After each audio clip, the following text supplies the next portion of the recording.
All right, now that we've taken care of the EQ issues in the song, we've added some bottom end weight, we've added some top end sparkle, taken care of the muddiness in the lower mids, the harshness in the upper mids, and those annoying mid frequencies as well. The next thing we want to do is we want to use a multi-band compressor. And the reason we want to use a multi-band compressor is that we want to separate the track into different frequency bands, and we want to make sure that each frequency band is controlled in terms of dynamics and that nothing is going crazy. No frequencies are kind of deviating away from the rest of the song. We can do that using a multi-band compressor. And this one is a linear phase multi-band compressor, which again will preserve the crispness of the dynamics and preserve the phase relationship between the different frequency bands and give us a much more transparent result. So LinMB, the LinMB plugin from Waves, which is the linear phase multi-band compressor, will do exactly that. So it may look intimidating, but it's actually very easy to use, and we're going to keep things simple. So step number one is to separate the frequency bands, is to set these crossover points, and we're going to do that using our ears. So basically what I want to do for the lows, I want to catch the low frequencies of the kick and the bass. In the lower mids, I want to catch the body of the bass lines and just a little bit of the warmth of the vocals. And then in the mids, I want to catch the main body of the vocals. Higher mids, I want to catch the crispness, top end of the vocals and the synths. And then the very top end, I want to catch just the breath of the vocal, the top end sparkle of the synths, and the percussion as well. Then here for each band, you have the different controls. You have a threshold control, a makeup gain, range, which sets the maximum amount of compression that you can do. And then you have an attack and release setting, and then you can solo and bypass each band. This handy little number here is an output of the peak for each band, which is very useful when you are setting the makeup gain. On the right-hand side, you have dithering, which we actually want to turn off. Makeup, keep it on manual so we can kind of adjust the output gains and use this plugin like another EQ if you wanted to. Adaptive is the way the release time adapts to whatever settings that you have here. We're going to keep it off. The release is set to automatic release control. We can keep that on. Behavior, you have electro and opto. Opto is a little bit slower compression, more of a soft knee. And then here you have even more control of the knee. I'm going to keep these the way they are. I suggest you do the same. But again, you can play around with them, see what they do, see how they affect the sound. That's how you learn, and that's how you get better at mastering and at production. So first things first, let's set the crossover points, and we're going to go to the chorus section of the song where everything is playing, and we're going to set these crossover points.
Okay, so those are the crossover points that we've set for the song. And what I want to do is I'm going to solo each band. And then this is pretty much like 5 or how many do we have? 1, 2, 3, 4. Yeah, so it's like 5 compressors put into one, and each compressor is for that specific frequency band. So for the lows, I'm going to start off with those.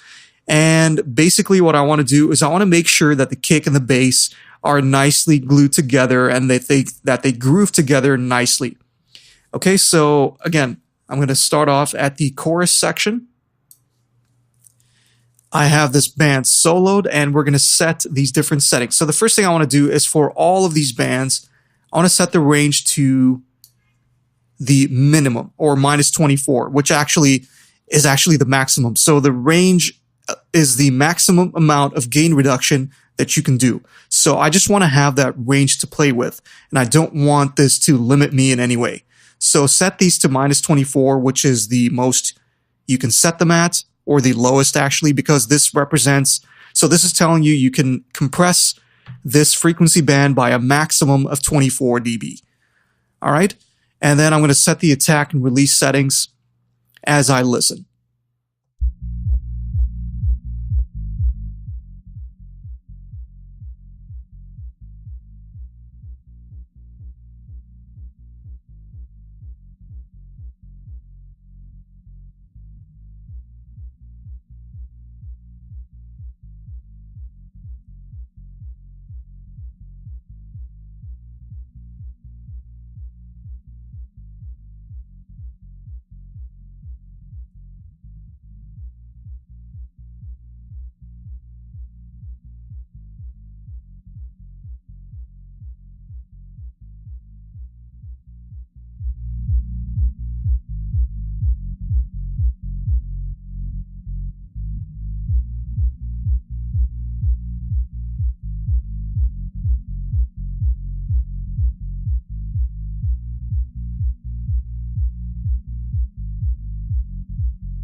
Okay, and there you go. All I was looking for was for the kick and the bass to kind of glue themselves together.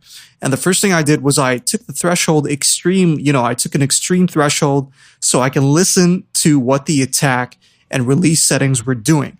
So I wanted the attack to be quick enough to glue them both together, but not too quick that it kills off the transient of the kick drum.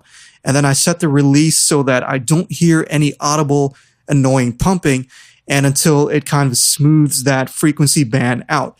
Now, you might have noticed as I was working, I changed this behavior from electro to opto, because the electro setting was giving me some actual distortion, which I absolutely do not want. The opto setting is a more gentle setting, and it works a lot better for what I'm trying to do, which is smooth things out and make sure that everything works together. So now what we can do is use the makeup gain to make up for the volume that we lost, and we can use this readout to compare before and after. So we can listen to the band, to this frequency band, bypass it, turn it back on, and check this number here, and then use the makeup gain to match.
Okay, you can also use this graphical, and we're getting about 3 dB of gain reduction. So the makeup gain that I added was 3.5 dB, and I was kind of using my ears since this readout here might not actually be representing the band bypass and then on. I use my ears and I use this graph here to determine how much makeup gain that I want to add. So I wanted to make sure that the volume and the punch of the kick drum was the same before and after. Now, the only difference is that the bass line is now a little bit higher because we glued those two elements together.